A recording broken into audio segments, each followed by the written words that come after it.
DMZ Season 2 got a bunch of changes and secret updates we're going to be covering in this video. You can now level up your dog tags all the way to a Damascus tier, making them worth 50k each, but there is a catch with that. They've made changes to how the exfil works, insured weapons work, key items work, pinging work, and so much more. We're going to be covering everything in this video. If you want to stay fully up to date with anything DMZ, make sure to unlock that subscribe button. With that, let's roll right in. So for the first new update, and this one's important that you pay attention because you don't want to let it catch you off guard. Prior to this, people would hop on top of the exfil chopper for a sneaky way to exfil. This is what happens if we try to land on top of the exfil chopper. So there's a team in it, and you're like, you know what, I'm solo. I'm gonna land right up here so I don't get hit. Oh, yep, you immediately go down. The blades will take you down. It is not safe to exfil on top of the chopper anymore. However, you can still hop on the side right here, and this is going to be a different safe way, but you're a little bit more exposed here. Just do not try to land on top of the exfil chopper. It's a big no-no. They also made a massive update to the pinging system. Individual players have their own colored ping. So as you can see here, the blue player color has a blue ping. I have a yellow ping because that's the color of my name here, and you can see them from far away. So now when a player is like, oh, I pinged this over here, you can easily see who pinged what on the map. Al Mazrah also got some pretty big updates around the map. Here at the cave, there's now the crash plane, and the bots will fight each other. There's two different factions of bots here, so when you first roll up, you're going to see a lot of gunfire. The bots are shooting different bots, which is very interesting. The crash plane looks really cool, essentially turning this into Afghan. It also drops some loot. There's different types of loot boxes and even some locked ones. You can see this locked chest requires Building 21 secure cache key required, so this plane was flying to Building 21 or was flying away from Building 21 when it crashed. There's now two trains on Al Mazrah. The new one's a passenger train that's a little bit more closed off, harder to get inside, but don't worry, there's still a bunch of loot in this one, and this one goes clockwise around the map. So here's the original train going this way, and then here's the new train going in this direction. This is going to make it so there's more trains around the map, so it's easier to get on one of these and loot them up, and this one also does take occasional stops around the map, making it easier to get inside the train. This next new location is probably going to be one of the best loot spots for early game. As you can see here, there's a new Stronghold location on the map that wasn't here prior, and this is going to show up every single game. So once you get to this location on the map, there's going to be a building here. You're going to be able to unlock the Stronghold. You're going to see a chest here, and you can drop down. However, there is better ways to enter it. This one's going to drop you down right in front of a bunch of enemies. There's like 4 different locations, and my favorite one's over here.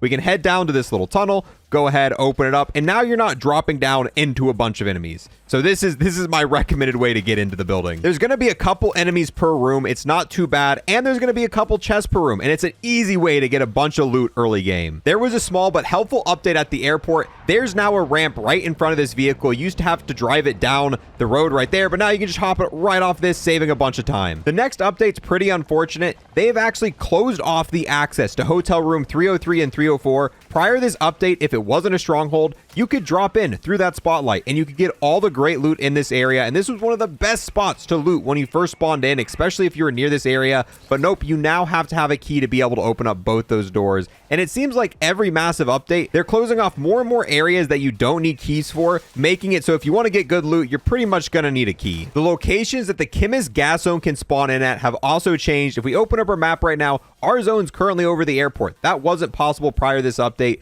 New locations I've also seen is over the village right here, and I've also seen it cover the US Embassy before. So be on the lookout. The gas zone might be in a different location you're not used to. They made an update on how Stronghold keycards work. It is now worth taking as many of these possible and exfilling with them. And now that we've exfilled, if we go to our inventory, you can see we kept every single one of those Stronghold keycards. These now come out with you when you exfil. So if we load onto any map, we can now bring these Stronghold keycards with me, and I recommend storing up a bunch of these. These are worth having. Being able to spawn in with the Stronghold keycard with unlimited uses. These don't burn up. So we could open up every single Stronghold on the entire map with one of these. I always try to bring one with me because it's the best way to get early game loot, or even if you're looted up, it's really good to just get plates to go through these strongholds really efficiently.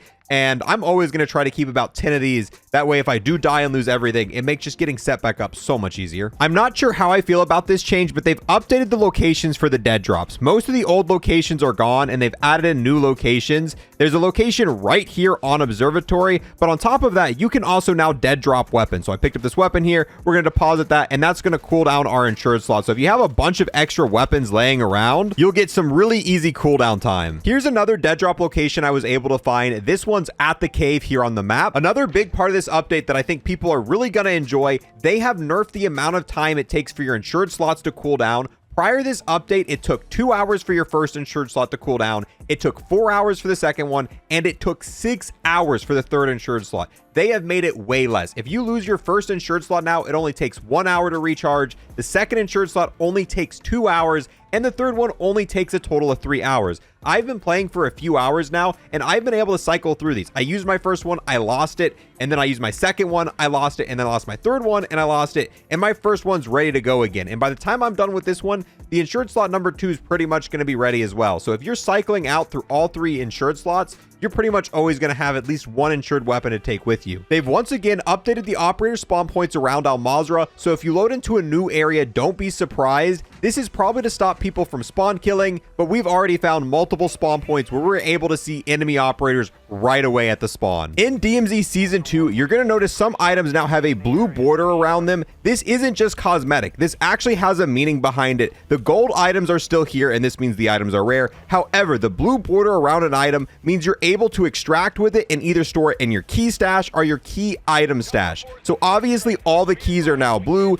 and the Stronghold keys are also blue because you're able to take those out. Any other item you pick up that's not a key but it has a blue border around it, meaning it's mission intel, and this is going to be used for a mission in the future, and I recommend taking that and exfilling with it. Now that we've exfilled, if I go to my inventory, you're going to see this Legion Dill intel is still here, and we can unequip it. This is going to go into your mission items, so if you see any items with that blue border around it, I recommend just exfilling with it because this is going to be part of a future mission, and we've already got it ready to go, saving us some time. One of the biggest updates they said was coming to Season 2 is that bots were going to be getting nerfed. However, if you've played Al Mazrah, you know this is not the case. Bot seems to shoot you at a longer range. They seem to down you quicker, and I have never had as many issues with bots as what I'm currently having. They've said on Twitter that this is a bug, and they are looking into it, but right now, if you play Al Mazrah and you notice the AI is a lot more difficult, this is not how it's intended to be, and hopefully it's going to be getting at least reverted back to how it was prior to this update, because yeah, it is brutal out here. Now, finally, let's talk about one of the most mysterious and interesting features of Season 2. If you've taken down an enemy player, you've probably realized there's different levels of dog tags now. There's the bronze dog tag, the silver dog tag, the gold dog tag, and even the Damascus dog tag. And these dog tags are tied to your current exfil streak. How you get an exfil streak is you have to go into Al Mazrah or Ashika Island, do a contract in exfil,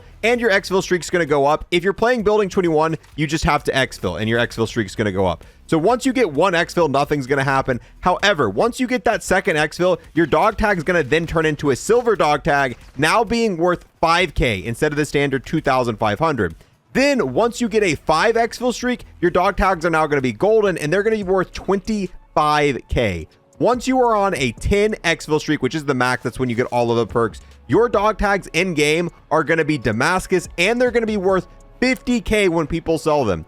However, with this update, you can no longer get your own dog tags, and no one in your squad's able to get your dog tags. Whenever I saw this update, I was like, oh, this is easy. What we're going to do is we're going to get a whole squad of people with Damascus dog tags. We'll down each other at the start of the game. We'll collect each other's dog tags and get an easy 150K at the beginning of the match. No, it doesn't work like that. The devs were smart. They thought about that. If you collect a friendly dog tag now, it just disappears. It says, oh yeah, friendly dog tag recovered, and it doesn't go in your inventory. So this really only helps out the enemy team. You can go in game right now and grind out Damascus tags, and they'll be worth 50K, but the only person able to take advantage of that will be the enemy squad. That's kind of the catch with it. So yeah, there's a cool new dog tag level up system, but it only helps enemy squads, and there's no way to take advantage of it yourself. And obviously, once you lose this exfil streak, your dog tags go back to bronze. So even if you had Damascus dog tags the game previous, as soon as you're back on a 0 exfil streak, your dog tags are bronze again. They're not worth that much anymore. I really like the idea of this new dog tag level up feature. I just wish it was more beneficial to the player who's on the exfil streak. This just seems like a way to help out the enemy team. If there was, locked rooms around Al Mazrah that you needed dog tag clearance to enter, maybe there'd be like a silver dog tag clearance room. And to be able to go in this room, you had to show that you had the silver dog tags and allow you to enter them. Maybe a gold dog tag room that you had to have gold dog tags to get in. Then a super rare room where only players who currently had Damascus dog tags could enter that room. That would be a super cool feature, and I love the grind. I love the grind being able to get these different dog tags. It's just there's no use for them at this time. There's so many different possibilities. So hopefully in future updates, having different level dog tags in game gives you benefit for actually doing that and not just a benefit of helping the enemy team get some more easy money. And with that, guys, we're gonna go ahead and wrap up this video. Those are all the big changes that happened for season 2 in DMZ. There's still some small stuff that we're still figuring out because a lot of this stuff isn't in the patch notes. So if you want to keep up to date with everything being undiscovered for DMZ, make sure to sub to this channel. If you love to like or comment, I appreciate your time. I'll see you guys in the next one. Peace.